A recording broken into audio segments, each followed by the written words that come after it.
ಅಂಜನಾದ್ರಿಯಲ್ಲಿ ವಿಚಿತ್ರ ಘಟನೆ ಬೆಳಕಿಗೆ ಬಂದಿದೆ. ಗ್ಯಾಂಗ್ಸ್ಟರ್ ಲಾರೆನ್ಸ್ ಬಿಷ್ಣೋಯ್ ಫೋಟೋ ಹಿಡಿದು ಹನುಮ ಭಕ್ತನೊಬ್ಬ ಅಂಜನಾದ್ರಿ ಬೆಟ್ಟಕ್ಕೆ ಆಗಮಿಸಿದ್ದಾನೆ. ಬೆಳಗಾವಿ ಜಿಲ್ಲೆ ಖಾನಾಪುರ ತಾಲೂಕಿನ ಕೋಳಿವಾಡ ಗ್ರಾಮದ ರಾಜು ಎನ್ನುವ ಯುವಕ 9 ದಿನಗಳ ಹನುಮ ಮಾಲೆ ಹಾಕಿಕೊಂಡು ಬಿಷ್ಣೋಯ್ ಫೋಟೋ ಹಿಡಿದು ಬಂದಿರುವುದು ಸ್ಥಳೀಯರಲ್ಲಿ ಕುತೂಹಲ ಮೂಡಿಸಿದೆ.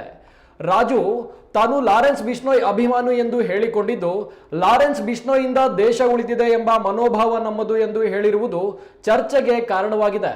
ಹನುಮ ಭಕ್ತನಾಗಿ ಮಾಲೆ ಧರಿಸಿರುವ ಯುವಕ ಗ್ಯಾಂಗ್ಸ್ಟರ್ನ ಫೋಟೋ ಹಿಡಿದು ಬಂದಿರುವುದು ಅಚ್ಚರಿ ಮತ್ತು ಆತಂಕಕ್ಕೆ ಕಾರಣವಾಗಿದೆ.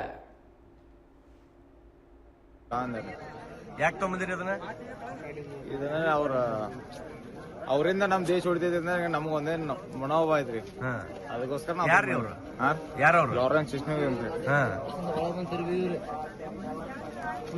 ಅವ್ರ ಅಭಿಮಾನಿ ನೀವು? ಅವ್ರ ಅಭಿಮಾನಿ ರೀ ನಾವು. ಯಾವ ಊರಾಗಿಂತ ಬಂದಿರಿ ಈಗ? ನಾವು ಉಳ್ಳಾಡಿ ಖಾನಾಪುರ ರೀ, ನಮ್ದ ಹುಕ್ಕೇರಿ ತಾಲೂಕು ರೀ. ಎಲ್ಲಿಗೆ ಬಂದಿರಿ? ನಾವು ಅಂಜನಾದ್ರಿ ಬೆಟ್ಟಕ್ಕೆ ಬಂದಿದ್ರಿ.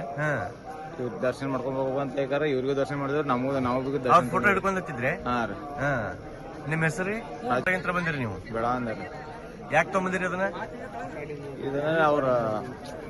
ಅವರಿಂದ ನಮ್ ದೇಶ ಉಳಿದಿದೆ ನಮ್ಗೊಂದೇ ಮನೋಭಾವ ಐತ್ರಿ. ಅದಕ್ಕೋಸ್ಕರ ಯಾರವ್ರು? ಲಾರೆನ್ಸ್ ಬಿಷ್ಣೋಯ್ ಅಂತ. ಅವ್ರ ಅಭಿಮಾನಿ ನೀವು? ಅವ್ರ ಅಭಿಮಾನಿ ರೀ ನಾವು. ಯಾವ ಊರಾಗಿಂತ ಬಂದಿರಿ ಈಗ? ನಾವು ಉಳ್ಳಾಡಿ ಖಾನಾಪುರ ರೀ, ನಮ್ದ ಹುಕ್ಕೇರಿ ತಾಲೂಕು ರೀ. ಎಲ್ಲಿಗೆ ಬಂದಿರಿ? ನಾವು ಅಂಜನಾದ್ರಿ ಬೆಟ್ಟಕ್ಕೆ ಬಂದಿದ್ರಿ. ಇವ್ರ ದರ್ಶನ ಮಾಡ್ಕೊಂಡ್ ಹೋಗುವಂತ ಹೇಗಾರ ಇವ್ರಿಗೂ ದರ್ಶನ ಮಾಡಿದ್ರೆ ನಮಗೂ ದರ್ಶನ. ಫೋಟೋ ಹಿಡ್ಕೊಂಡತ್ತಿದ್ರೆ? ಹಾ ರೀ. ನಿಮ್ಮ ಹೆಸರು? ರಾಜು ಗುಡಾಜ್ ಅಂತ ಹೇಳ್ರಿ. ರಾಜು ಗುಡಾಜ್. ಬಂದಿರಿ ನೀವು? ಬೆಳ